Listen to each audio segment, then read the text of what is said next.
Welcome to the Constant Struggle. I'm Nicholas Watson. And I'm Brianne Watson. I didn't realize we were going full name today. Let's, Bree. In these serious times, let's agree. class it up a bit. I believe we shall, Nicholas. Yeah, we've got a great episode today that we recorded last week. Lovely vibes in this one, I think. Yeah, I can't believe it was just last week. I feel like it was a million years ago. Time has no meaning. It's a flat circle of COVID. It is something that we discuss in the episode. Mm-hmm. Bringing it back. Yeah. Or putting it forward, whatever. That's right. Time. Again, doesn't matter. But I guess before we launch into our episode with Ophira Calof, disabled comedian and opera singer. Yep. Opera student. Opera student, yeah. Before we jump into that wonderful episode, let's talk about our own stuff. What have you been up to? I've been writing an opera. Are you going to get Ophira to sing it for you? Sure will. No, I've been doing zero of the writing. What about? It's been rough. How about tank filling? Tank filling? Oh, I've been reading Maggie Atwood's The Testaments. Oh yeah, how's that? Depressing? So far I'm like, why? Why is this a book? Because it's like, yeah, I mean, we covered all this in Handmaid's Tale. Handmaids, yeah. So we're just going back there. Hopefully there'll be a reason, but so far, not so much. Okay, well, big Atwood fan. I mean, if you enjoy that dystopic world, then this is the nut for you. Oh, I was bummed out about that. And bummed up. I didn't actually watch the TV show, but I did read the book. I read the book because I was like, well, I don't want to watch the TV show without reading the book. And now that I've read the book, I'm like, I don't know if I want to watch the TV show. It's Dirk. Yeah. I've been doing... What have you doing, Bree? Like a bunch of self-tapes that amount to nothing. So that's fun. Since you don't go into audition casting rooms anymore because of the COVID, it's all like self-tapes. I got one callback and then it didn't happen. So no, it wasn't even a callback. I was on hold, which is good. Sometimes they're like, oh, you're on hold if the other person we want can't do it. Oh, okay, cool. So you got like second place for that one, kind of. I guess, or maybe third. I don't know. They don't tell you. Oh, okay. Multi-hold. Yeah, exactly. It's been a while since we spoke. So I read a good improv book called Pirate Robot Ninja. That sounds like fun. Are those like suggestions that people shouted at some point? No, the theory is that every improviser is either a pirate or a robot, and depending on which one you are, you should aim to be a ninja. Be the other? But if you can master the other, then you become a ninja, is basically the idea. This sounds all terribly, terribly racist, but okay. What? No, it was delightful. Let's see what else. I've been doing some edits on my script, which for a while I was like, ugh, but now I had some chats with some helpful people, and I'm gonna like slice it down a bunch to its okay, cool. And maybe make it more than one episode. So yeah, I gotta get my butt in gear for the writing because NaNoWriMo is just around the corner. It's true. And it's September. It's, there's always a good vibe of starting over in September, which I think, speaking of starting, why don't we get to our episode with Ophira Calof?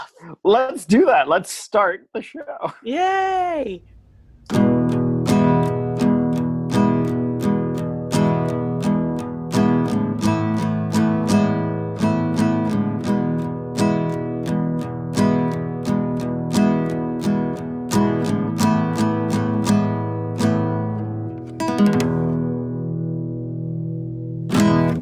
Hello. Welcome to the Constant Struggle. I'm Nick Watson. And I'm Bree Watson.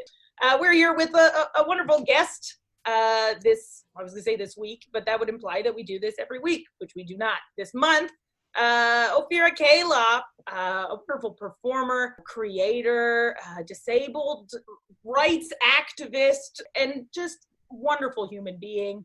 Ophira, thank you so much for being here. I'm very excited to get to talk to you today. Thank you so much for having me and also for saying those nice words about me. That's lovely. Well, what can I don't lie, you know? I don't lie.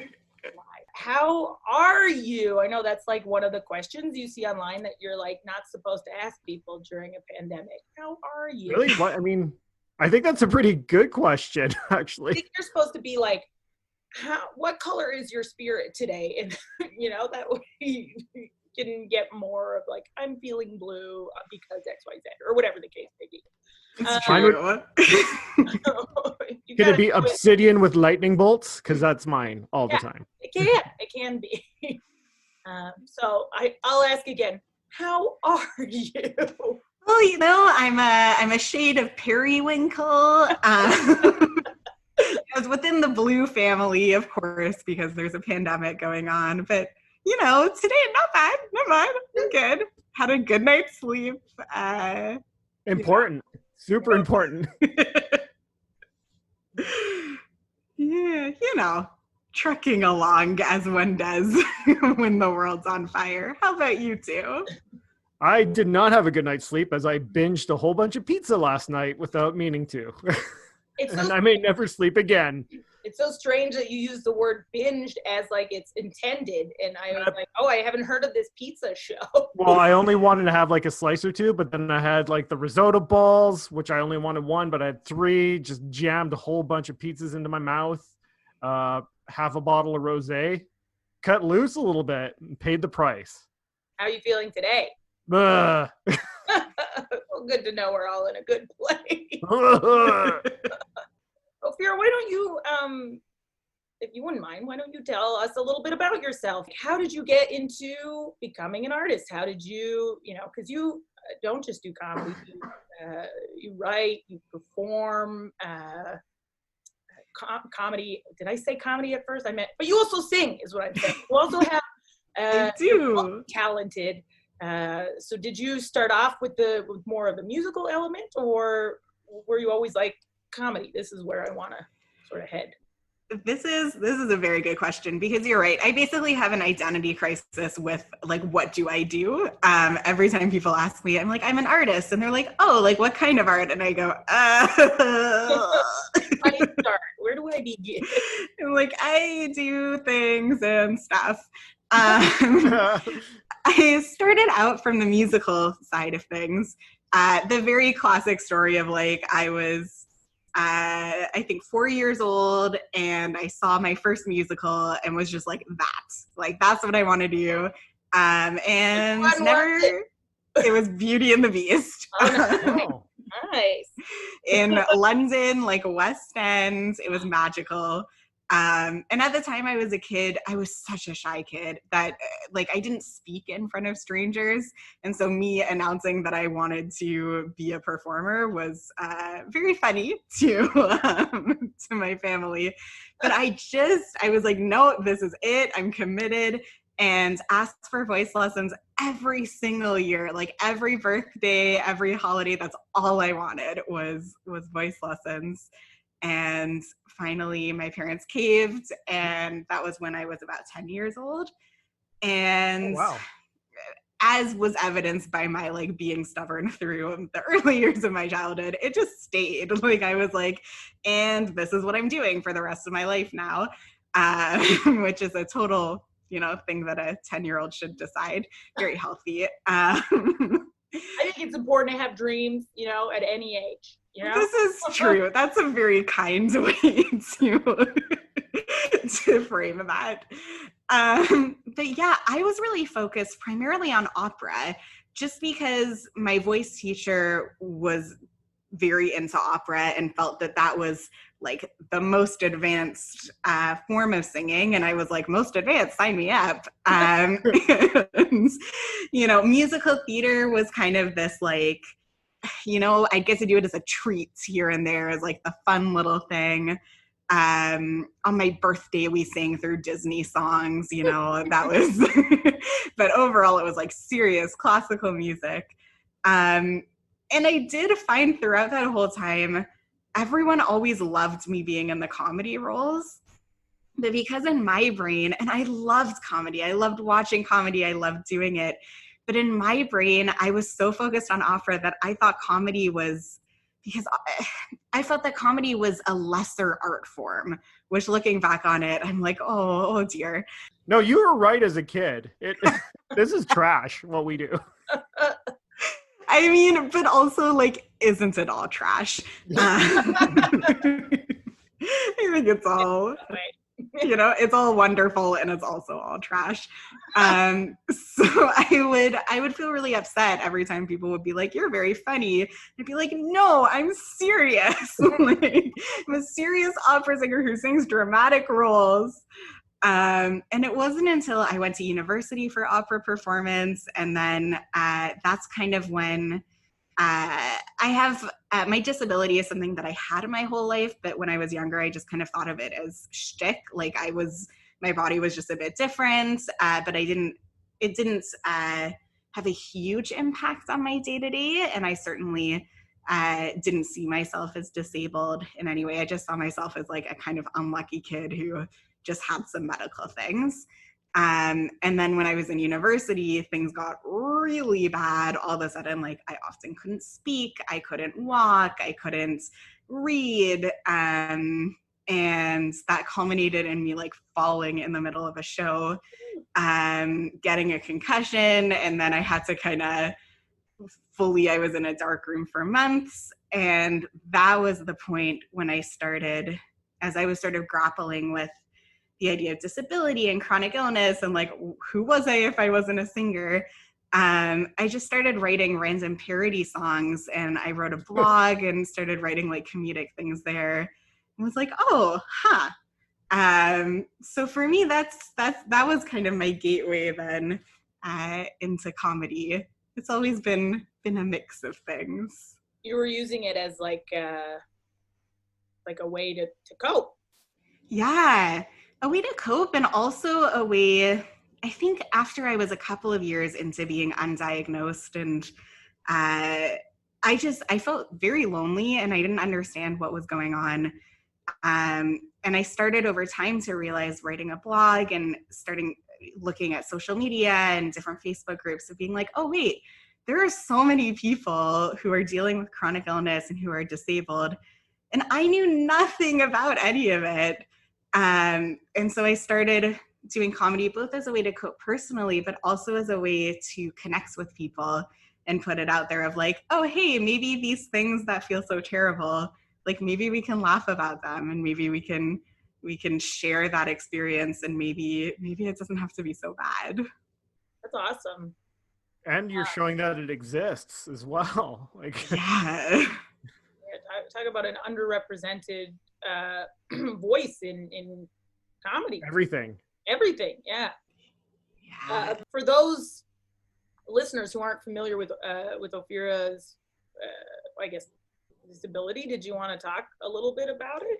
Sure. Yeah. I always, it's sort of an interesting thing because there's like the medical side of it, like the condition, but then there's also just the day-to-day life of disability. I say that I'm multiply disabled, which means that my disability comes up in a number of ways. I currently use a power wheelchair. Sometimes I also use a combination of braces and a walker for short distances. I wear a neck brace and have chronic pain and fatigue, but also I've spent a lot of time in hospitals, both for injuries and surgeries and complications, which kind of goes under, to me, that umbrella of like multiply disabled, chronic illness, chronic pain, the works. Basically, if someone has a symptom, I'm the person to call because I've been through most of it. I know the systems. Look, I'm having a minor surgery today. Oh, you need to talk to Ophira. She'll let you know where to get the best treatment, where to get the best snacks. I just was in the car on a bit of a road trip with my parents, and my mom's blood pressure is a bit high. I'm like, oh, do you want one of my beta blockers?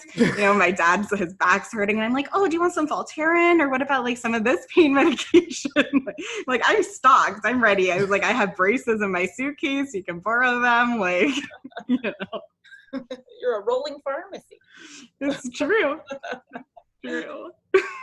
and it's so, I think it's so awesome that you've dived into creating comedy that reflects that, right? I had the pleasure of working with Ophira as a stage manager on Generally Hospital, which was the sketch review that you co-created.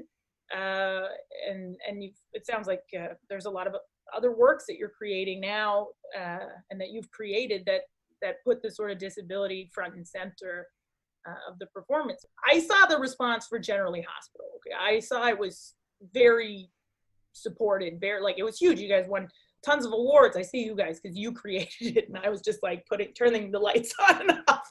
I mean, you were for sure a part of it. You also helped with some of the shaping. I remember just you being in the room. You'd help punch things up. But how do you feel the response has been? I mean, so Generally Hospital was, for me, it was the first time really putting something like that out there, especially in a comedic way. And I think all of us on the show, even the idea of the show, I was so lucky. Grace Smith co-produced it. And I don't know that I would have been brave enough, or it would have taken me a lot longer to be brave enough to put that forward. But Grace really came along and she was like, no, yeah, this is great. Like, yes, this is a good idea. And I was like, hey, but are you sure? And she was like, it felt so decadent. It was like to be able to create a whole sketch review about something that I cared so much about, and then be able to like put musical comedy into it. It felt too decadent to be allowed. And Grace was thinking of like, I wish, beginner stand-up comedians felt that way, but like, I think it's a little too decadent that I stand up and talk about my dick for the next 5 minutes. You know what I mean? Wouldn't that be nice? But this at least is a very different and refreshing perspective. It's true. You know what? It's because I haven't spent my whole life being told that, my medical situation is interesting to people. And I guess they've spent their whole life being told that their dick is interesting to other people, Really? Is that note coming around to people? Like, I'm like, that must be what society's saying. Otherwise, Oh dear. God, that would be a monstrous podcast. It was like, so tell us about your dick. Wow. I'm not listening to that podcast. Well, I mean, I feel like it probably exists, but there's probably a bunch of them. Welcome to Shaft Cast. No. Oh dear. Yeah, but with Generally Hospital, then we created it and it was so fun because we were we were all friends and supportive of each other in that way. And just really I always describe the process as like bubbling like champagne when you're just in a group and someone's like, here's an idea. Oh, and we can build on it like this and this and this. And it just, you get caught up. And that's where, to me, a lot of the best material kind of comes from, is that energy. But then we all, about, I think, like a couple of weeks out of the performance, had that moment of being like, oh wait, like, is anyone actually gonna like this? Like, first of all, is anyone gonna buy a ticket? And then second of all, how are they gonna feel about it? Because we were putting things on stage that weren't traditionally on stage, and topics that people were very uncomfortable with. And so those are like both really good reasons to go and see it. Yeah, well, this was the thing that really blew us away, was that not only did people come, but after the show, the feedback was overwhelmingly people saying like, oh my goodness, how refreshing. Like, I've never seen something like that. I didn't even realize that I was missing like that and seeing that. And now, having had this experience, like, people were thanking us, people were sharing their stories. We had a sketch about being inside an MRI machine. And to this day, I still have people coming up to me at different events and saying like, oh my goodness, you're the person from that show. I just had to have an MRI and I thought of that sketch. And like, it made it not as scary because I was laughing because I was remembering that experience. So they were Yeah. laughing, they had to start over again. I know. I was like, I hope you were laughing too hard because you have to keep still. But yeah, it kind of blew all of us away, I think. But definitely me, speaking for myself, it was this window into possibilities. That's not to say that everything's been received well. There are some things that haven't, some things that just, sometimes when I'm on stage, I get a lot of comments. I find that depending on the audience, people really respond to me differently. And I just did a solo show, literally Titanium, that overall I was blown away by the feedback from the audience. Like, it was really beautiful and warm. But I did get quite a scathing review. So, you know. What does that look like? Who's attacking you there? Like, I think I'm still kind of trying to think through it. But I think often what happens, especially with me on stage, I'm a fairly bubbly person. I'm silly. I'm kind of campy in my humor. And that was clocked in this review as being forced and fake. And I think that implies, I don't like that. wow. Okay. I think that a lot of that comes down to the idea, and the other big critique was that the whole piece was very disorienting. They found that, and those two things to me tie directly back into what it means to see a disabled person on stage. Yeah. Because especially people often expect me to be sad on stage. I get that a lot, even in my comedy. I'll do a funny song and people afterwards will just say, "Oh, it was just so great to see you up there singing." Like, you know, what about all of those like puns that were in it or the content? And so sometimes when people see me being so silly and lighthearted, they feel like it has to be forced in a way, because there's no way that a disabled person could actually just be. It's like you've sort of, or people have sort of coded a response to, you know, a person in a wheelchair, that it's anything that goes sort of challenges that is like impossible. Does not compute. How can she be in a wheelchair and also pleasant? I don't, you know, and also happy. Well, this is the thing. Yeah, they want pleasantness, but not actual joy. It's like the suffering gracefully, that kind of thing. Oh man! Wow.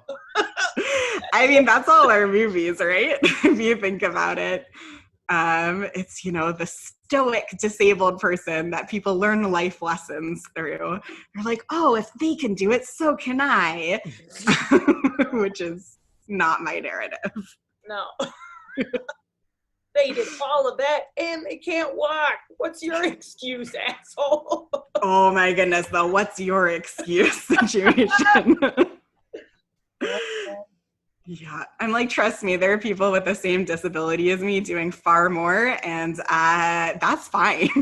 Like, I can still sleep in the morning, and that's okay. Like, we're all individuals. I do think it's awesome, though, how you've sort of raised issues, certainly in the comedy community, about disability, right? You've challenged people in our community just based on the fact that a lot of the stages, I was going to say some stages, most stages, you can't get to. Right? That's, you know, that's huge. That's, I think one of the first things you said to me was like, I like this show because I can come to it, you know? I'm like, oh, good, you know? And that stuck with me. So now when I try to book a show, I'm like, okay, well, who's not going to be able to access physically get into the building? Yeah. Yeah. I appreciate you saying that, because it's funny. I think I came to terms with my disability identity at the same time as I was sort of entering the comedy community. I've used a wheelchair off and on for, I think, around 7 years now. Wheelchair, walker, cane, bed, the whole spectrum. I kind of go back and forth. But when I first started comedy, I was just using braces and a cane. And so I didn't really, accessibility wasn't the first thing on my mind at that point because I could do some stairs. I could never do the amount of stairs to get into a lot of the places, a lot of the theaters in Toronto. Yeah, but I'm I just could thinking do of two of them specifically, and like as an able-bodied person, they're tough to walk into. I think about that all the time. I'm like, if anyone has the slightest injury or just like is not feeling great that day. If you sprain your ankle, you're not making it to the top floor at pardon? It's okay. Yeah, there you go. I was like, all those stairs now I'm calling in. Yeah. Like, I feel I have a hard time getting into that place every day. Yeah. And it's not their fault. I'm sure it's just like the space is there. They're not going out of their way to make it super inaccessible for humans to access. They're old buildings, and I don't think disability was a concern at all in the 20s when they opened them. But I just wanted to ask before we jump too far into it, where did you start in comedy? Where did you start right at Second City, or did you do some stuff beforehand? So in terms of any formal stuff, I started at Second City. Before that, I was writing those silly parody songs, and I started writing little sketches and doing things on my own. And then I started at Second City, and I started by signing up for improv and writing at the exact same time because there was a multi-class discount, and Awesome. it lured me in. And yeah, they got me. Good job, them. I really, at that point, the other thing that got me from Second City is that they said that if you missed classes, you could make up classes on another day of the week. And that was a huge relief for me. I'd been so scared about signing up for anything because at that point, things were just very unpredictable for me. I was coming off of about 2 years of not leaving my bed, and had just had surgery and was recovering, and I had no idea what I was getting myself into. But seeing that I could have a bit of flexibility was enough to be like, you know what, let's try. I had also recently moved to Toronto and didn't really know anyone, so I was like, this seems like a gentle way in. Gentler would have been one class instead of two for sure, but I think it was like 20% off or something. I mean, it really was. Where'd you move from? At that point, I was moving from Ottawa. I grew up in Ottawa, except for a few years that I lived in London, England. And then I went to Vancouver for university, and then I was injured and went back to Ottawa, but then I recovered a bit and went back to Vancouver, and then I went back to Ottawa again, and then went from Ottawa to here. So it was a bit of a back. I had such an Ottawa connection. Yeah. Maybe I did now.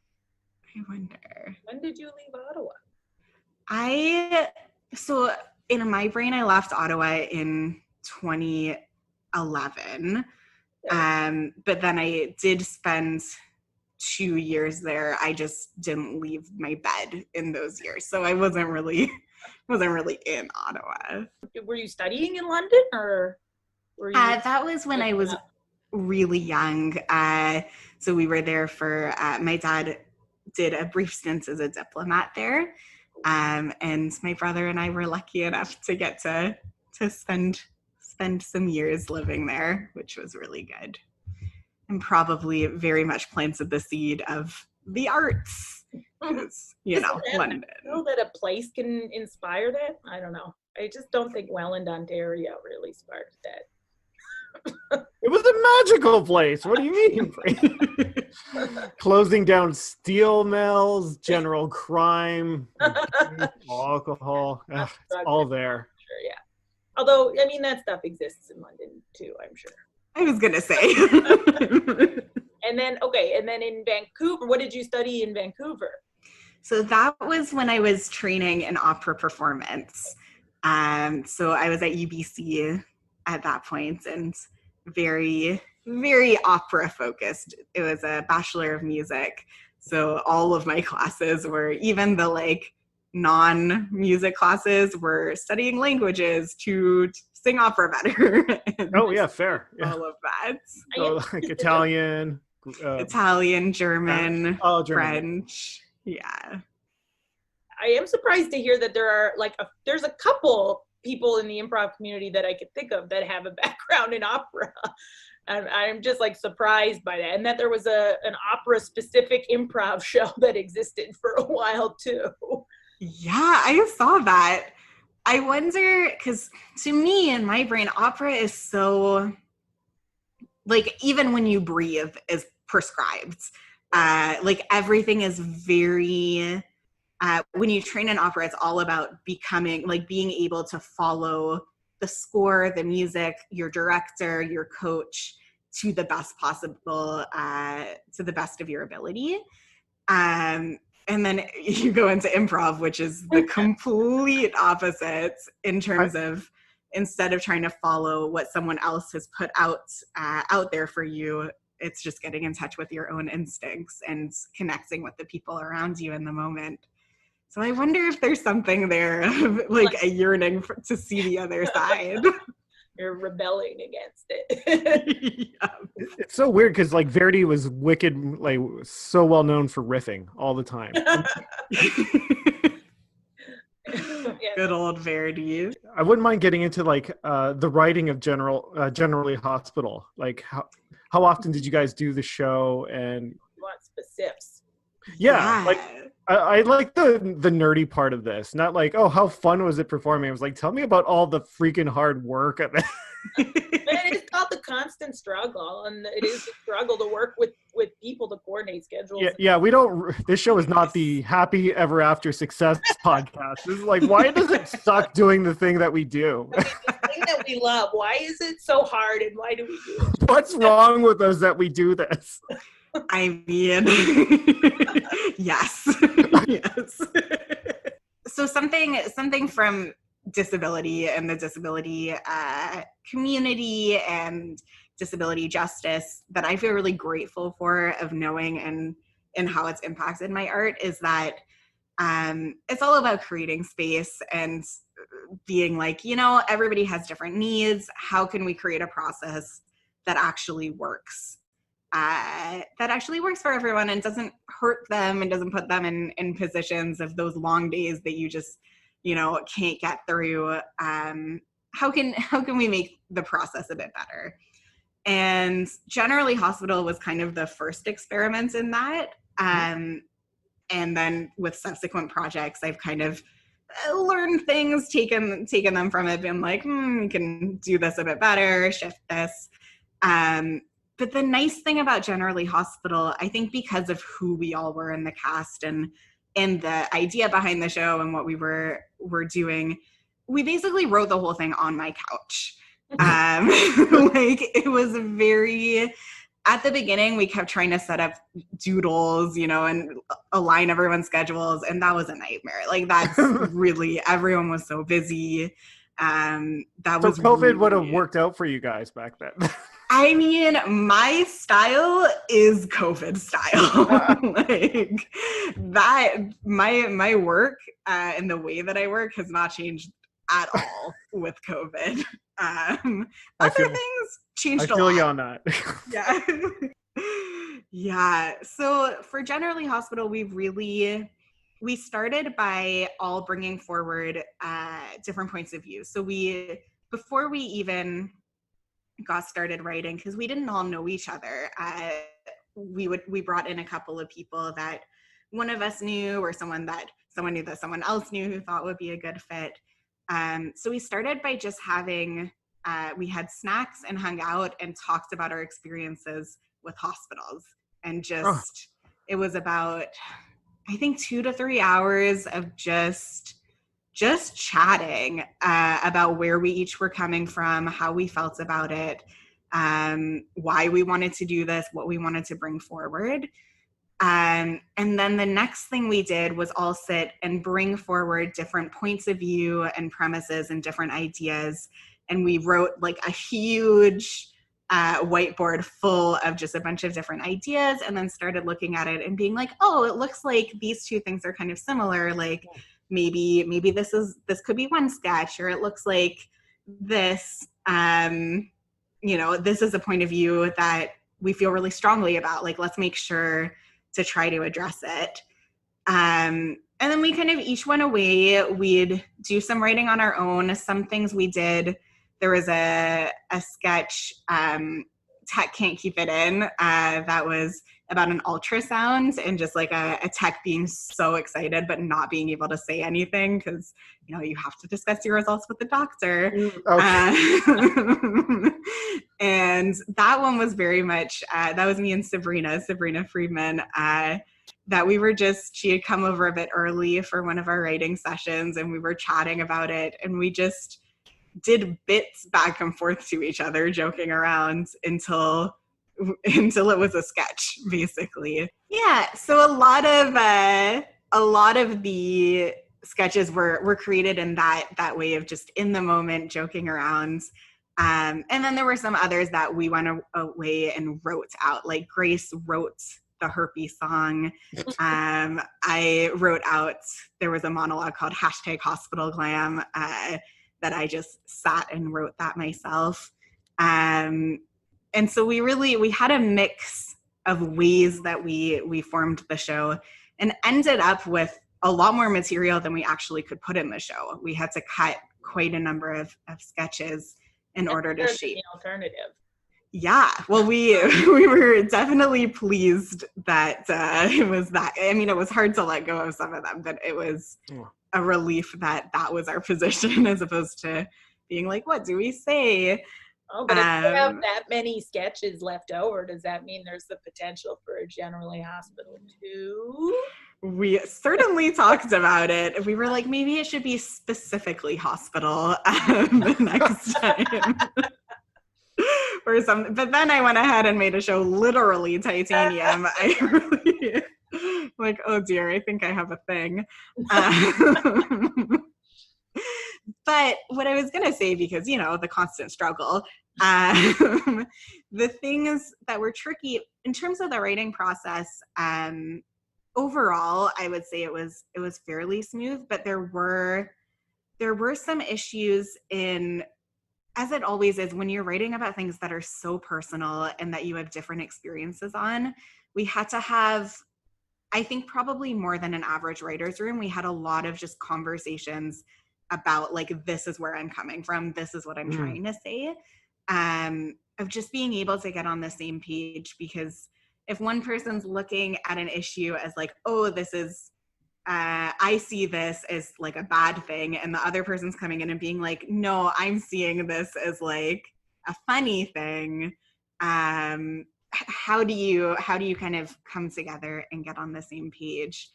And so, yeah, we spent, I think a huge part of our process was just talking to each other, like just sharing our perspectives and experiences, so that then we could punch up each other's work, and we could help each other, because until we actually knew. It's probably really good for the group itself to know each other that well. For sure. It probably really helps to build trust in your cast, and I guess to know how to support one another if you know exactly where you're all coming from. Yeah. Well, and it turns, I was going to say, and sometimes in very intimate detail. Yes. Well, and it turned out to be super important, because that was the piece that I didn't really account for at first in writing. I didn't think through performing all of the stuff that we wrote. I was like, it'll happen. And I didn't realize, like, fringe runs are brutal. Like, they're really hard on your system. You have to get in and out of there so fast.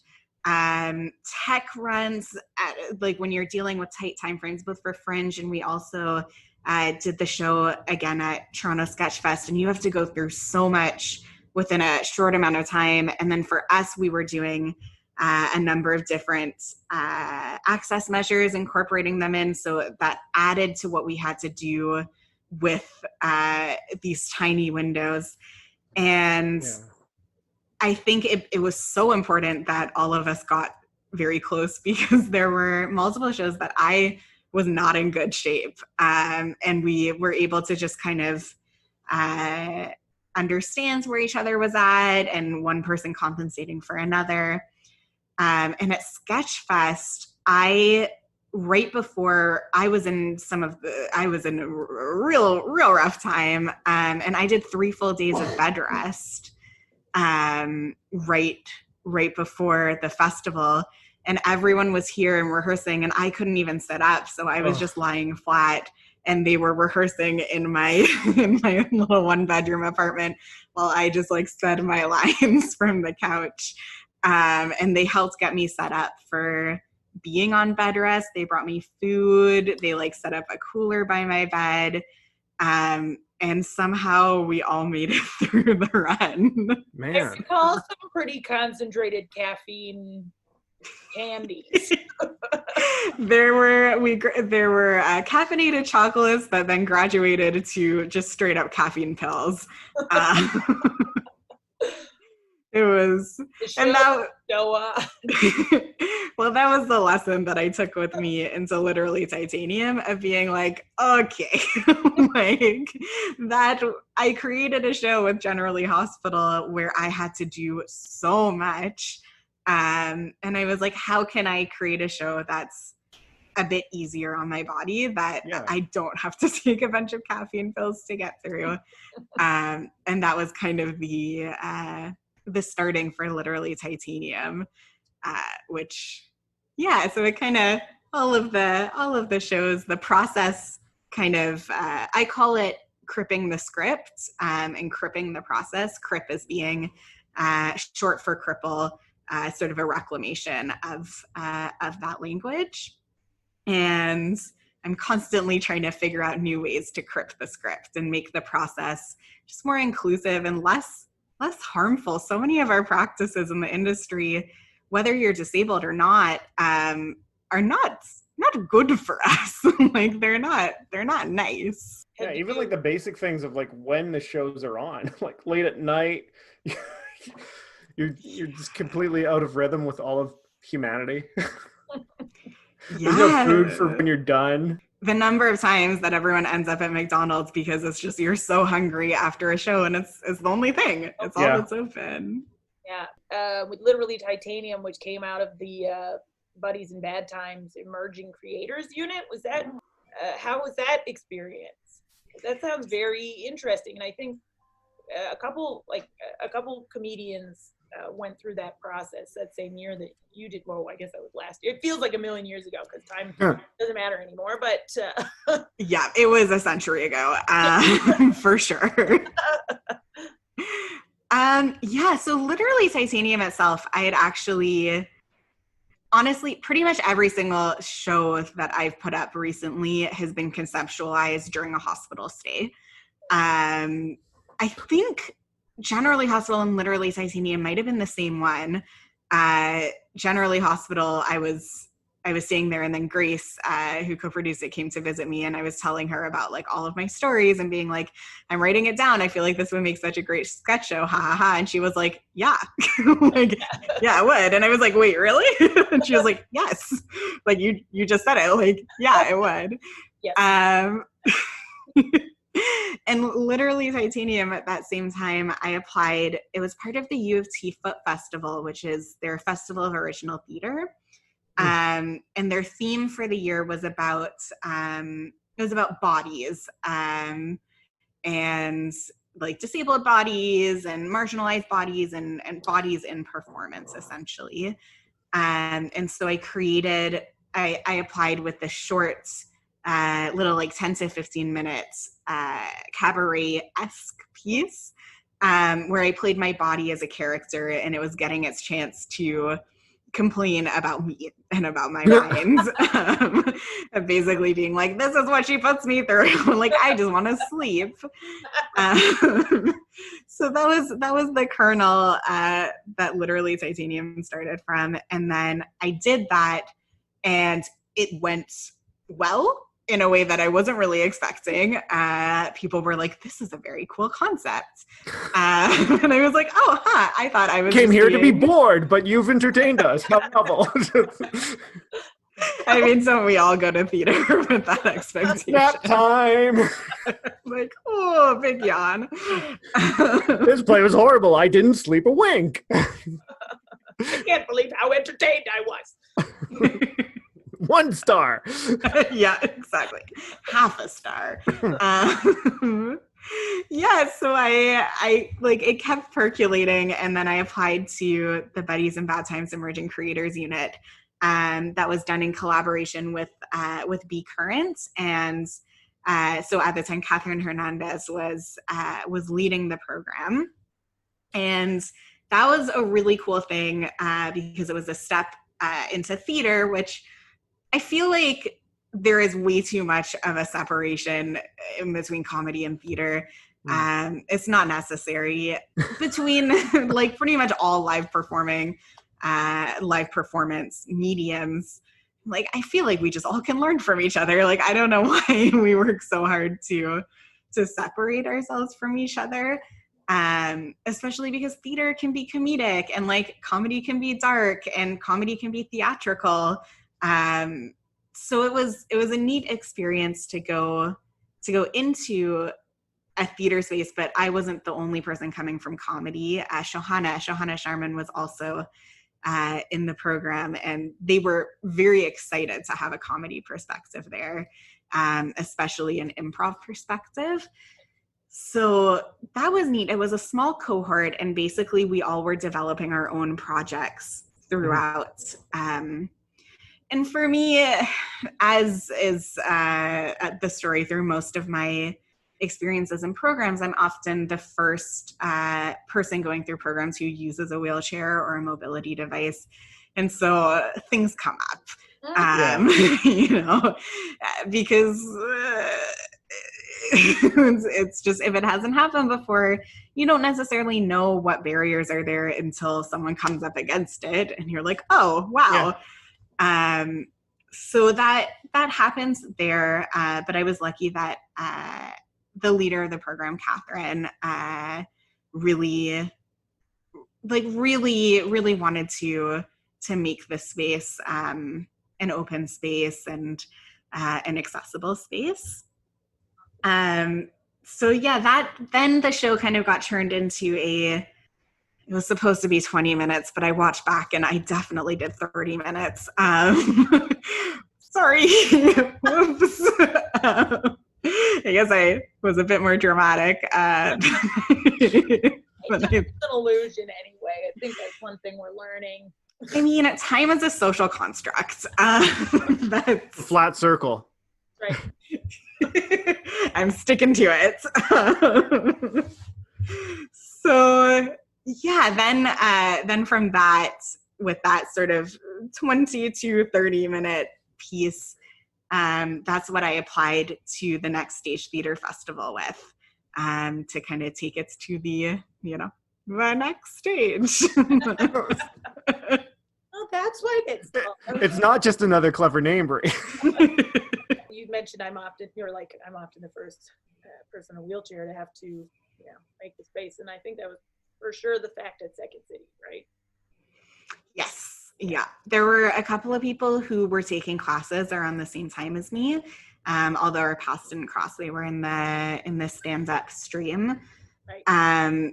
But I was for sure the first person to go through the conservatory program, and then the big thing with conservatory at Second City is that it has components of performing on the Second City main stage.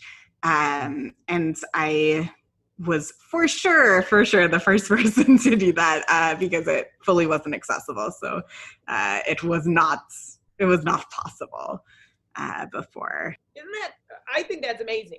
I just think because now they're building a new space, and this new space has all of this in mind, which maybe they wouldn't, I mean, they should have had in mind, but now they definitely have in mind because you're the first student to do it, you know?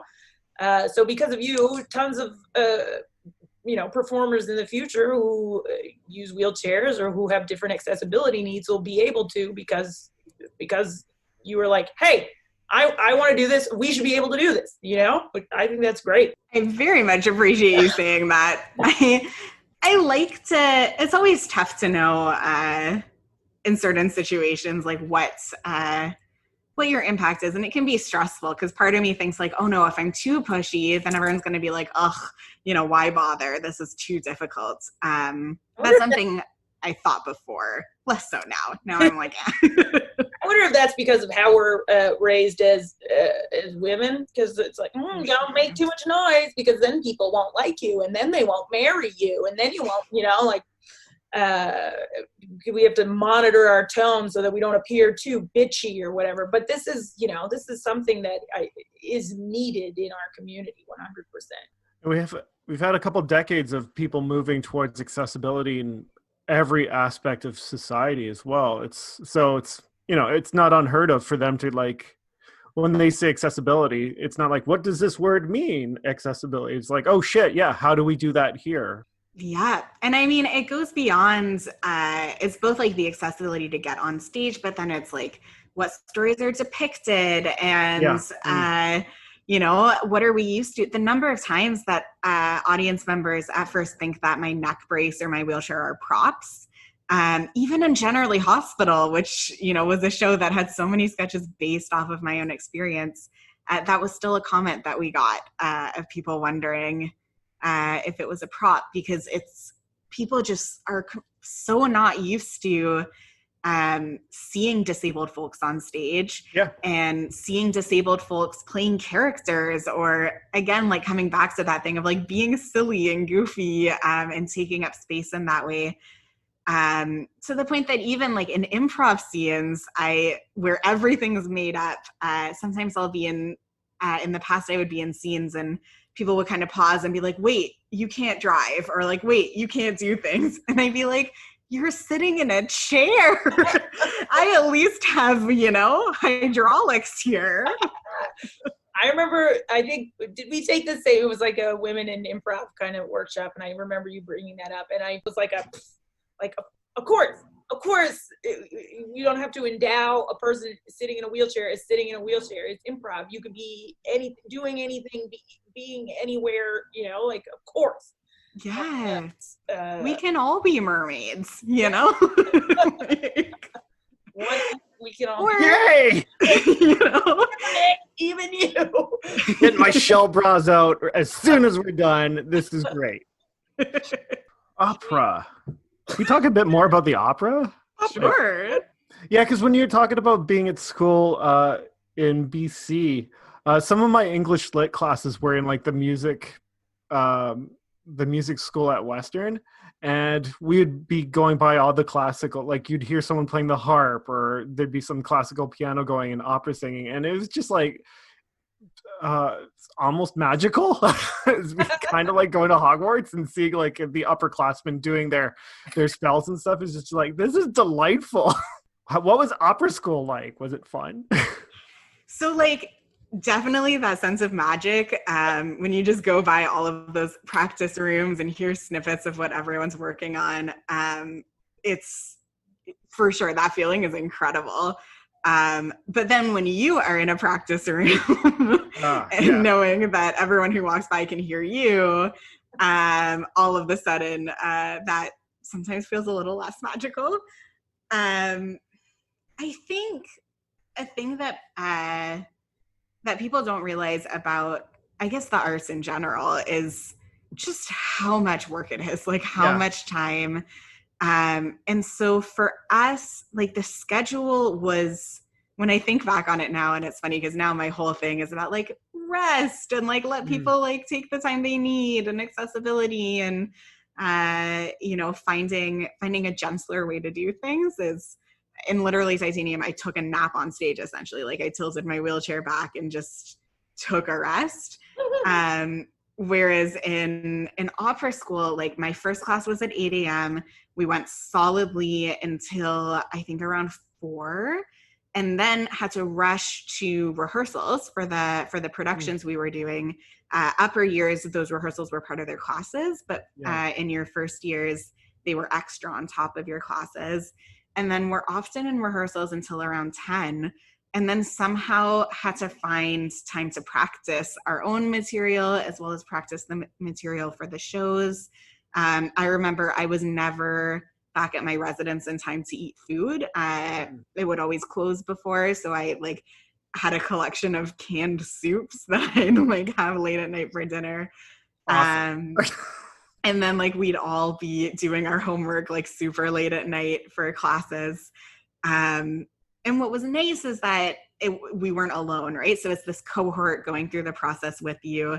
That comes with all of the like tension and drama of spending all your time with like 5 people, but also the community that comes with it, and the support. We'd test each other, and for our whatever, you know, pop quizzes we'd have in the classes that we didn't have time to properly study for.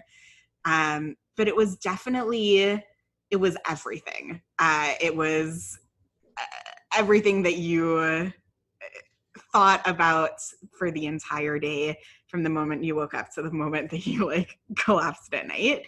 Yeah, like it's super physical as well, like belting out those notes. And I was just when you're saying that about doing your homework, I can imagine like going into a common room where people are doing math and you're like belting out Lab OM right into their faces. Well, I mean, we'd be, when people were doing math, we were doing like our music technology course or harmony or theory. Me mama. Along with ear training, all of that.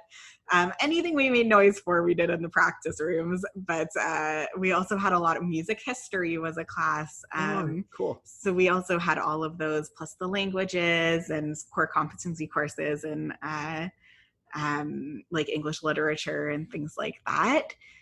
I loved it. Like I truly, truly loved it. I was a kid who liked to always be programmed. I loved music so much. I loved pretty much all the courses, like music theory.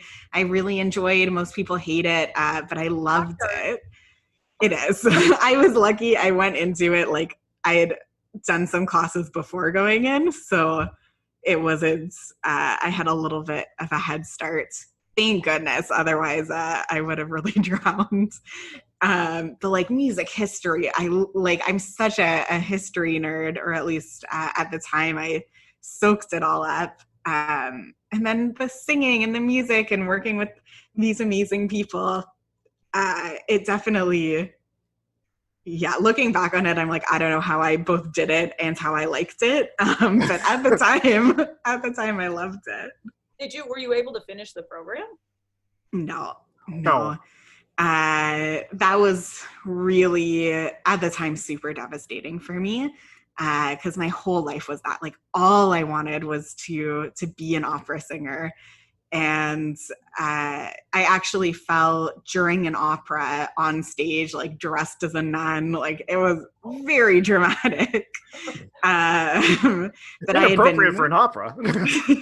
Yeah, I was a nun during the French Revolution, so high stakes, which is very appropriate for an opera. You were like, it makes sense she fell down.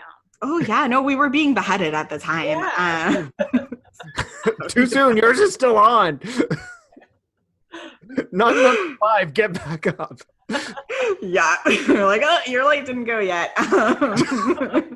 And you're like, it has. Like, the time is up. Improvs, MFs. Yes, and. Yeah, so after that, like I kept trying. I was like cutting down courses, seeing like it'll just take me longer, but I'll get through it and it'll be okay. It got to the point that every time I sang high notes, I passed out, and so my voice teacher was like, "You can't come back here. Like I'm scared." And I was like, "Yeah, no, I get it, but also I'm committed. Like I'm gonna do it." Which is why why are you putting on a helmet? You'll see. All of the padding, yeah. just practice in a bubble. in a bubble of styrofoam. Yeah, that's why whenever people tell me about how they just like changed career paths of their own volition, I think it's incredible, because I had to be forced off of mine and then look around and be like, okay, what can I do? Where am I at? And ultimately, I'm very proud and like very happy about the kinds of things I'm doing now, although we already established I don't know what I'm doing, but I like it. I don't know what it is, but I enjoy it. Carving out your own trail. That's noble.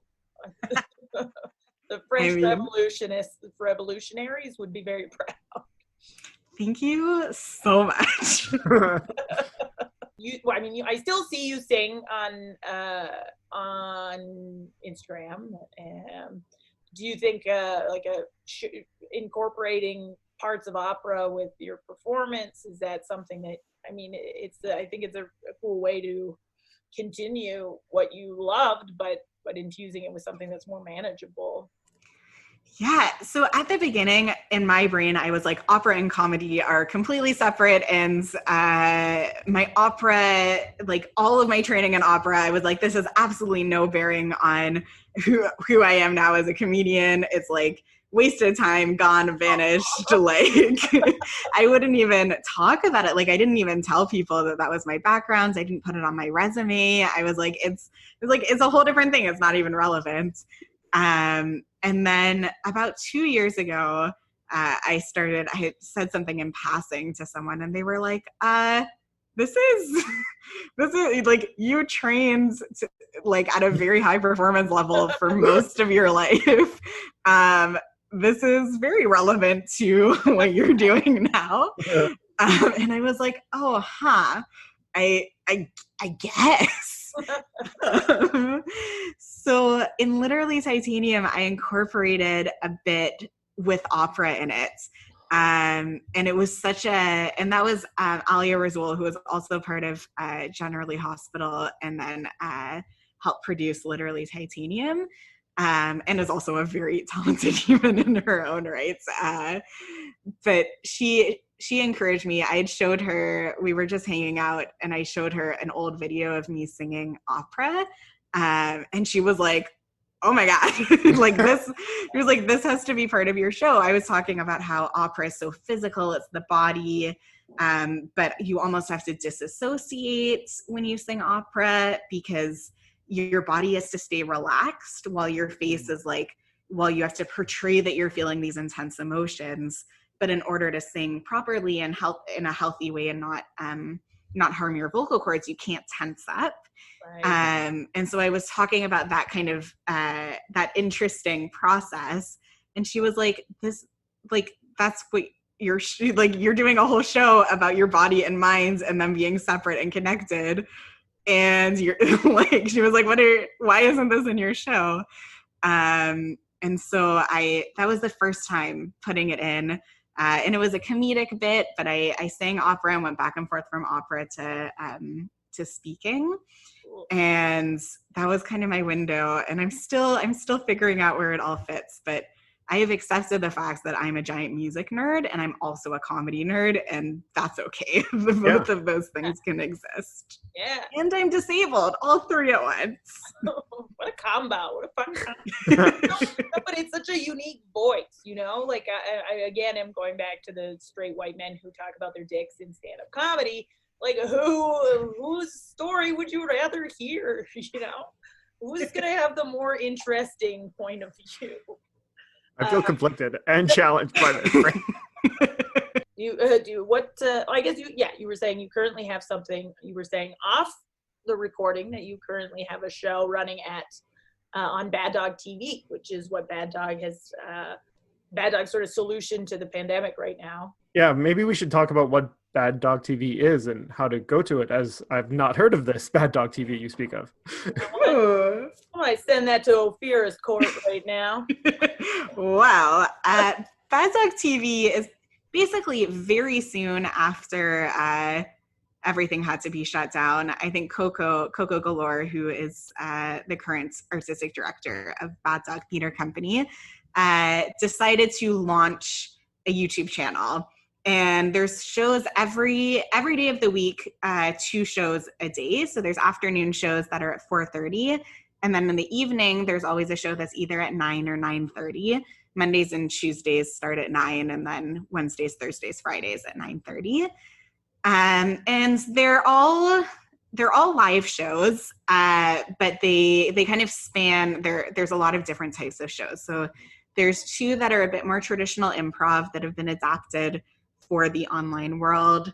My show is kind of sort of a talk show-esque situation, a little a relaxed talk show, a slumber party of a talk show. Yours is called Slumber Party. Mine is called Slumber Party. Is it one of the later ones? I guess it makes sense that it would be one of the later ones. Yeah, it's every second Tuesday at 9 p.m., which honestly is like, for some reason, even though I stay up until like 2 a.m. most days, every time at Slumber Party, I always find myself falling asleep before the show. Always have to set an alarm to wake up. Brilliant. The energy of having to do a show, we're not used to it anymore. It's true. My brain is just like, and now, like, I prepped, I set up my lighting, and my brain's like, and now we go to sleep. Like, no. It's a show. But it's great because, yeah, it's on this YouTube channel. It's a live show. And so there's comments that are happening live. Is that good? Well, this is the thing. At first, I thought it would not be. I thought that, first of all, no one would comment. And I thought if they did, it would be distracting because there's a bit of a delay. And it just wouldn't really line up. But if anything, I found some shows there's sort of more engaged, like people type more versus others less. But I find that when people do, it feels like an audience. It kind of gives me that post-show buzz in the same way because people are interacting and reacting and just catching on to things and cracking their own jokes, which is a very unique experience because in a theater, I do a lot of relaxed performance. That's called heckling. Well, this is the thing, right? So often in comedy, that's heckling, and it is specifically geared towards messing you up. Like it's not generally well-meaning or well-intentioned. But my shows often I do relaxed performances, which is where I tell people to make noise if they need to. But I find that sort of as an accessibility thing.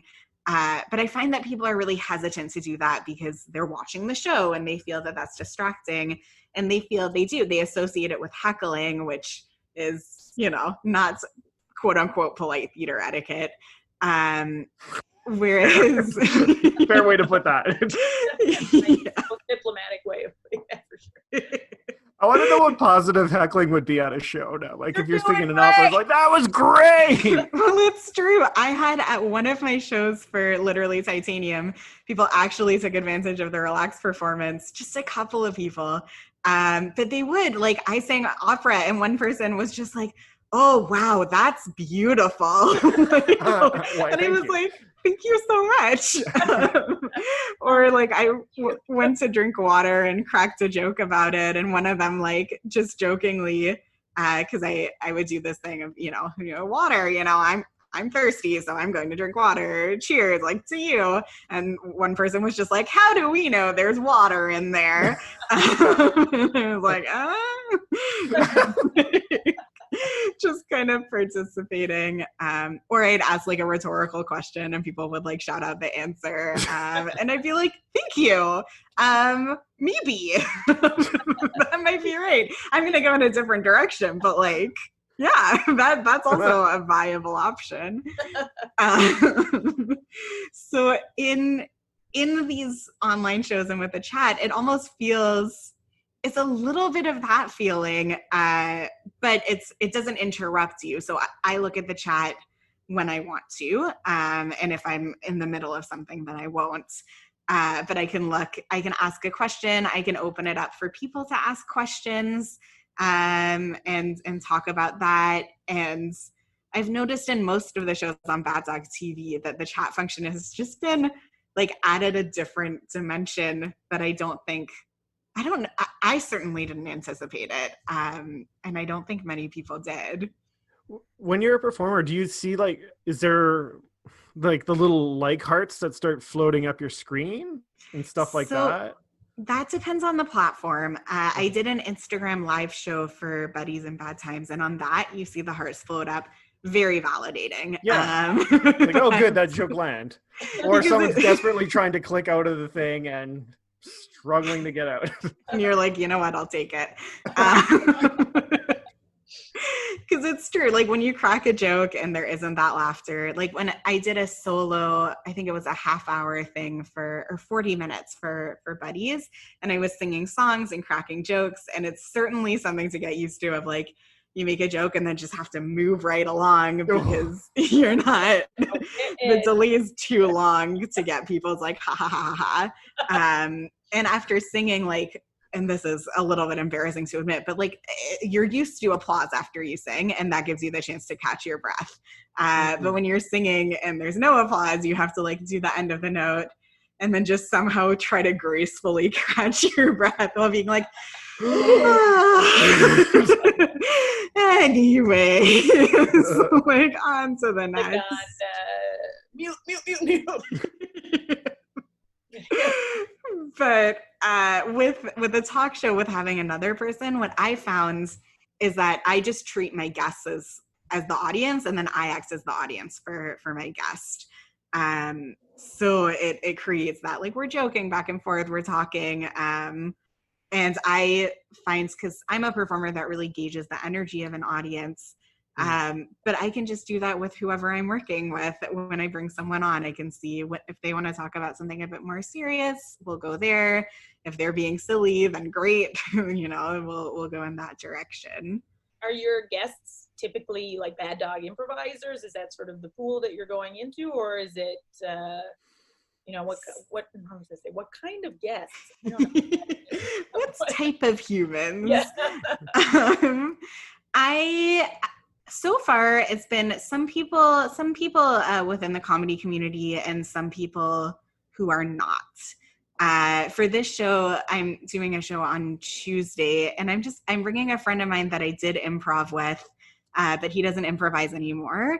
But he just does a lot of really cool things, and he's one of the funniest people that I know. So I figured it would just be fun to bring him on and have a slumber party with him. What a cute concept. I know it's hard to sort of plan for anything going forward, but did you have any projects in the works for, when we're allowed to gather again?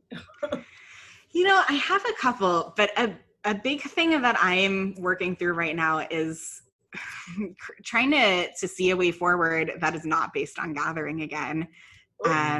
Just because I think even because right now people are already starting to do some shows and venues with limited capacity and different measures in place.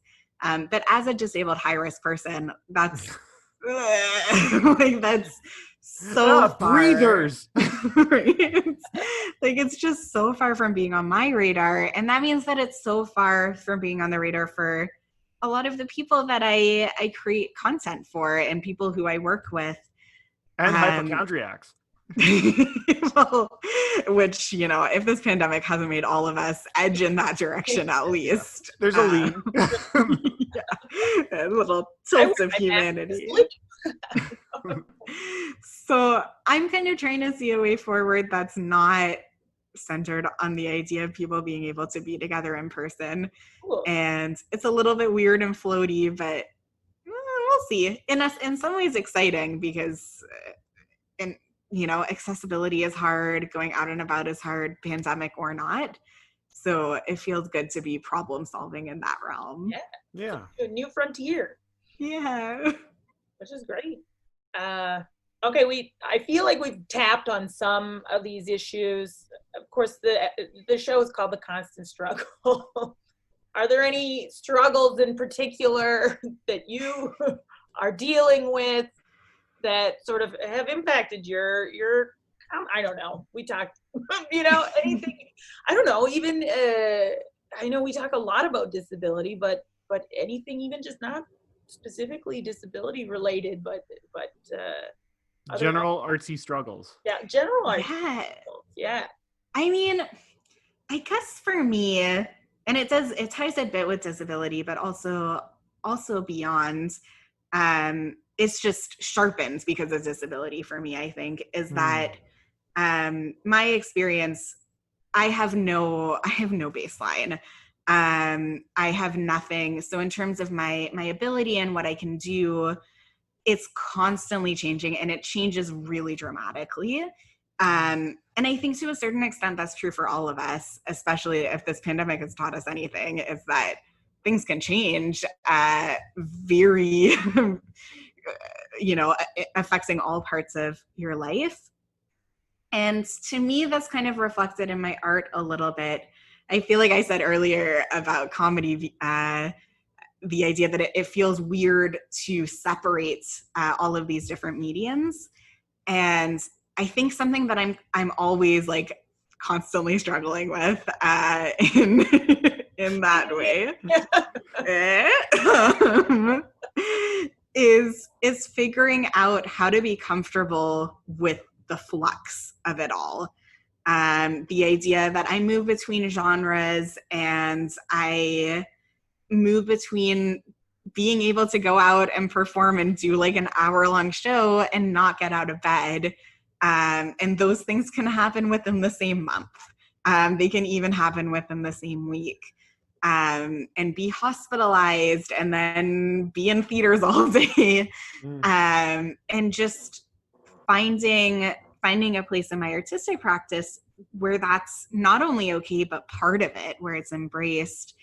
And I think often the industry is so focused, and I understand for the sake of, for example, grants, you have to have categories to understand what things are. When people write about things, like they want to know, like, what's the genre, what's the structure, like, what is it? And I've spent a lot of time feeling really, really stressed about like, oh, I just have to pick a thing and commit to it, and that has to be it. And what I'm trying to come to terms with in myself is that like, I don't really fit into any of those. I don't know if anyone does perfectly, but I know for sure that I don't. And maybe it's okay. Maybe it's okay to kind of float around, do what you're excited about when you're in that space, do what you can do when you're in that space. And then when you can't, or when you have to shift and do something different, that's not making you any less of an artist. That's just, if anything, that's the mark of an artist, is someone who's able to adapt and be flexible in that way. I think very much since the dawn of the internet and multimedia and stuff, that's been growing more and more like every year. It's so interesting, especially in comedy specifically, that they're like, choose, you're either a stand-up, an improviser, or a sketch comedian, nothing else. Then add things like, well, actually I sing, opera level, and I'm also, I can't come to these spaces where comedy happens often. So I think that's huge. And like you said, a mark of an artist to be able to, if we all fit in these boxes, then what would the point be? It wouldn't be interesting. We should be embracing the sort of flow in and out of the different kind of creative spaces. Why does everything need to be so boxed in? And I think that's also probably what's driving the I don't know if the demand is the right word, but like multiple points of view are just exploding everywhere in all across the media. It's like finally you can hear points of view that are different than just, relatively rich. Because the thing about me is like the white dude. I'm like, well, what possible thing can I add? And what I focus on is my specifics, my locality of like growing up in Welland, like all the things that don't get reflected often is what kind of my job to bring up. Yeah, what's the leaning on the things that have been said over and over again and reinforced, I mean, for me, you try to go against that as much as you can, not just for entertainment value, like you want to make things like new experiences, but also a lot of them are harmful. There's a lot of, obviously the patriarchy hasn't worked out super great for people who aren't powerful men. So, like maybe take a shot at it every once in a while. Yeah, I think that's our job as allies, to write you're not going to write somebody else's point of view. No, but but they should still be showing up somewhere in your book or whatever you're creating. At least challenge what is problematic about the sort of status quo. Yeah, like I've got 2 books I'm working on, and I've just coming into our discussion today, I've realized I have like no characters with disability, I don't think. And I'm like, well, yeah, that was the thing. So I was participating in our city on our stages last 2 weeks ago, and there was another, like, you've had so many like bomb moments for my brain that you're like, everybody's gonna be disabled at some point.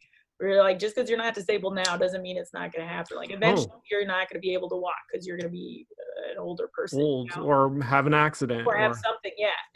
This shouldn't be like you're the default all the time. Like everybody eventually will have to come into contact with health concerns, and it was like, of course, so yeah. It's also like society doesn't like to deal with things it sees as negative as well, like death. People don't like to talk about the fact that you're going to get old and die someday, but like if you do, that's it's gonna happen, and it's also one of like the most beautiful parts of existing. It's this shit is limited. Yeah. I mean, I always think it's so, like, I agree. I think we shy away from things that we perceive to be negative, and it's not to say that, like, for example, illness, like I experience a lot of pain, and that's, I'm not going to say that, oh, there's a silver lining in pain. Like, no, of course not. Like, pain is awful. It's really frustrating. But my full experience as a disabled person is not all pain. I have learned so much through connecting with community. I feel about like my life and myself the way that everybody feels, in the sense of like, there's some shitty things and there's some like cool and exciting things, and it's complex, and which is the human experience. And so much of what's been the hardest for me has been other people's reactions to me. And so much, like when I see elder family members and see them struggling with just the concept of getting older and the idea that they can't do things the same way, that makes me so sad, because I think that's a failing of us, and particularly as artists, when we don't show that you can be someone who like can't go out and kayak, but you still can have a full happy life and be loved and valued and feel good about yourself. It's hard to sell cars doing that, though. This is a good point. This is perhaps an insurmountable point. I don't know. I don't know what we can do. They need to have car commercials about driving to the doctors to get your hip looked after. Wouldn't it be like that looks like a really comfortable car to be in after I've had my hemorrhoid surgery? You know what I mean? Like, very important. These cushions are so soft. Use this. No more donuts. Here's the car. We found the slogan. The Toyota Yaris. The new Toyota Ring of Fire. Johnny Cash playing in the background. Sells itself. The idea of laughing about things that are always so serious, I think that's revolutionary. I mean, I love dark humor. It's where I live. And it's right there. Yeah. To me, it's like that subtle shift in between, because I can't tell you how many freaking Stephen Hawking jokes I hear. And it's like that subtle shift in between, like, making fun of the experience of disability to like embracing it. And then there's such a wealth. Oh my goodness. Like there's so much there. Got experiences with, everybody does, that generally hospital showed that to a small degree, that everybody has stories, uncomfortable medical kind of stuff, and we might as well talk about it. Why shy away?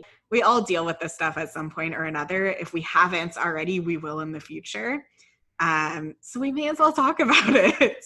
It makes it, especially for things when the experience itself is going to be hard. Why do we have to deal with societal stigma on top of that? Like the experience is hard enough. Yeah. Why can't, let's not make it harder. And so many people, like you mentioned, the importance of community. So many other people have got to go through it as well.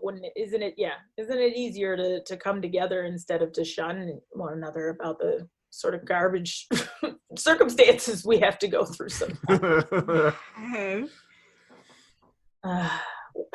Well, insightful stuff. I was just thinking, like, comedy is pain plus timing, right? It's tragedy plus time equals comedy. That's the general formula. Yeah, I mean, I don't know. I always look at that equation, and at first when I saw it, I was like, yes, wow, like amazing.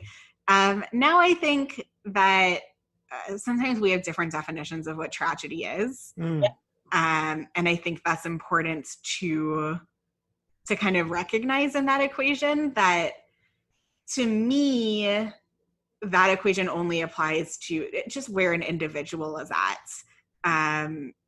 But there are many things about my life that I know people from the outside look at and see as tragic that don't feel that way for me. And maybe other parts of my life that feel like bigger deals that externally does not seem to be the issue. And where my personal comedy is going to come from is going to be what feels strong to me and what feels personal to me, as opposed to whatever the general idea of tragedy is. Yep.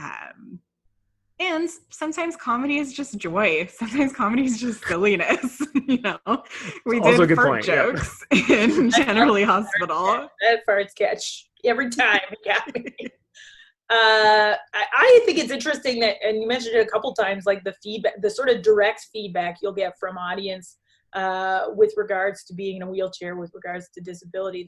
How do you feel about that the audience sort of targets you?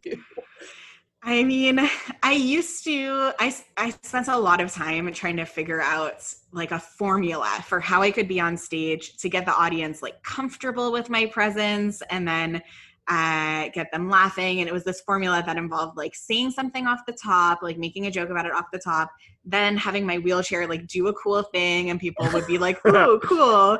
And then like if I did, and then like just being present in another person's sketch but not being a main character, and then being able to like finally say my piece and have the audience in a place where they were already comfortable with me.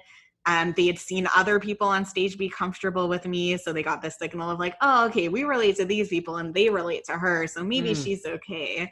And I spent so much time thinking about that and fine-tuning it, and talking about it with different directors. And then I got to a point that I just got very resentful of that process and was like, wait, why am I spending all of this time and energy trying to make myself palatable to an audience? Like, why can't I just go on stage? And that came after just being told so many times, well, you have to explain yourself. I was told often, like, people, like, when people see you on stage, it's like seeing an alien on stage, and the audience the whole time is going like, what is this alien doing on stage? I was here for humans. I shall not be naming names. But yeah, that like all just kind of built up, and I got to the point of being like, I'm not an alien. And the longer to me, I felt like the more I treat myself like I'm an alien, like I'm never going to get to a point of feeling good. I'm just going to feel I'm never going to get to say what I actually want to say because I'm going to be spending all this time justifying my presence. It's very interesting that you mention it like that, because I know that's like a trick they teach stand-up comedians is like mention that thing about yourself that is the most sort of noticeable. So if you're like overweight or whatever, you have to address it right off the bat. Or if you got like a funny sounding voice, whatever. Yeah, so the idiots in the crowd can be comfortable with you. Yeah, but that's Oh, he knows it too. Oh, okay. Like, woo, thank goodness. I thought I had to tell him. This saves all kinds of awkward conversations. Wait. Does Ophira know she's in a wheelchair right now? Well, that's like when people talk to me saying that they're very uncomfortable with the word wheelchair or disability, and they're like, a person who gets around with creative different and as if like if they say the word I'm gonna be like, what? You noticed? Yeah, that thing about stand-up, like that was the narrative that I was taught throughout everything, is very much you say it, you let them know, and it puts them at ease. And that's sort of a comedy 101 thing. And to me, like thinking more about it, I'm like, that's operating within this framework of like, there's a normal way to be. And then everyone who deviates from that has to justify it because we're still trying to get seen as default human. And I'm kind of in a place, and I'm a pretty, in my art, like my comedy is pretty gentle overall. I sometimes do satire, but mostly I like, sillier things, musical things. But that being said, I'm kind of at a place where I'm like, well, if you can't see me as a human, I don't know why you're here. Like I'm not going to spend my time trying to convince you. I'm going to say what I want to say, and you can take from it what you will. Right. Yeah, I think that stand-up 101 thing is like when you're beginning as a comic, if you're coming up on stage and you're nervous and uncomfortable, that will kill your crowd. So it's like, as long as you're comfortable in yourself and your comedy, you don't have to make others comfortable. Your ability to be comfortable in yourself is the job. Like you've already done it. And then everyone will catch up to you as soon as, you say a couple words. Yeah. Otherwise it's people like, it's like Ophira said, it's like, why isn't this a straight white person or a straight white man talking right now? I need to know what's going on. Other people talk? What? No. That boobs. Am I still supposed to listen to her? I don't know. I mean, that idea, right? That's why I think I got that one review that called it disorienting, because I didn't. I launched in, I did an introduction about for the audience, how they could be comfortable as part of a relaxed performance. And then I just started the show. I didn't tell people this is my disability. This is what I just began. And some people are going to find that disorienting. A couple overall, it seemed like most people didn't. Yeah. But stories, what's happening. Be present with the narrative instead of focusing so much on like, oh, wait, how? Being like, wait, I can't listen to anything until like I know everything about this this person's perceived difference. Right. I think that person needs a show. Everyone needs to figure out what's going on there and how can we all avoid it going forward. Ophira, thank you so much for talking to us today. Do you feel like you got to you feel good? I feel wonderful. Thank you for having me on. I really appreciate it. It's an honor to be able to get to chat to you for such a nice chunk of time and get to know you a bit more. Nick, do you have any more questions? I'm just so happy you're not an alien. I think that's what we can all take away from this. Worried that you have 2 mouths that shoot out. I've been operating on the assumption that I'm not. If I'm wrong, if I find out evidence to the contrary, I promise I'll let you know. Okay, good. Well, we'll just change the narrative on the. Yeah, it's fine. Change the title of the podcast. It'll be fine. Yeah, aliens. They don't always kill you. Sometimes they're I mean, they advocates. Let's not, be careful. But I definitely think people should tune into Slumber Parties on Bad Dog TV. So that's on YouTube. I guess you just have to go to YouTube, Bad Dog's YouTube page, every other Tuesday, you said, to check out that sweet, sweet interview, cuddly sleepover show. That sounds delightful. And just, thank you so much. And, best of luck. Keep us posted with what is new that you're creating within, the world, this new world of online content creation that avoids having to, get people to breathe and droplet on each other. Speak moistly. Yes. Yeah, exactly. That was an awkward ending. Usually we end with everybody saying "struggle on" or hashtag "struggle on." You feel like jumping in on one of those?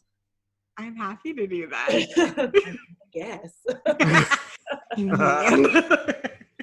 It's in the contract, Ophira. Thank you so much. It's been such a delight.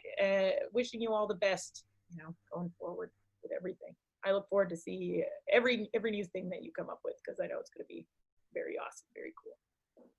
Yay, Thank you so much. Struggle on. Struggle on. Struggle on. Bye. Oh, Bree, that was a show and a half. Yeah, it was, because it was actually about a half hour longer than our usual shows. There you go, math. But that's because we covered so much ground. We talked about so much I've got to stop saying interesting. If there's one thing that I noticed when I edit these podcasts, is how often I say interesting and how useless of a word that is. Oh, that's interesting. And I've been nodding in agreement. When nobody can see. Exactly. Nobody can see. I feel like there was so much laughter and joy in this episode, and even a bunch of it was canceled out because we recorded it on Zoom. But overall, what a great, happy feeling. I think people should. Okay. So you just you edit out the chuckles? I didn't edit out. Zoom does, because we were chuckling over each other. Oh, okay. Multi-chuckle. Yeah. And I think, if you enjoyed the episode, feel free to give us a like on Facebook and follow us on the Twitter and Instagram at SstrugglePod. Don't forget to follow Ophira's social media as well. We'll post that up in the episode, so you can be sure to follow and like and subscribe and everything. Mm-hmm. And watch her show on Bad Dog TV, Slumber Party, every other Tuesday. Cool beans, Bree. Struggle on, Nick. We already said it. We don't have to say it again. Yeah, but everyone else can struggle on too. Yeah, everybody else. Struggle on. Bye. Well, that was easy. Yeah, cool.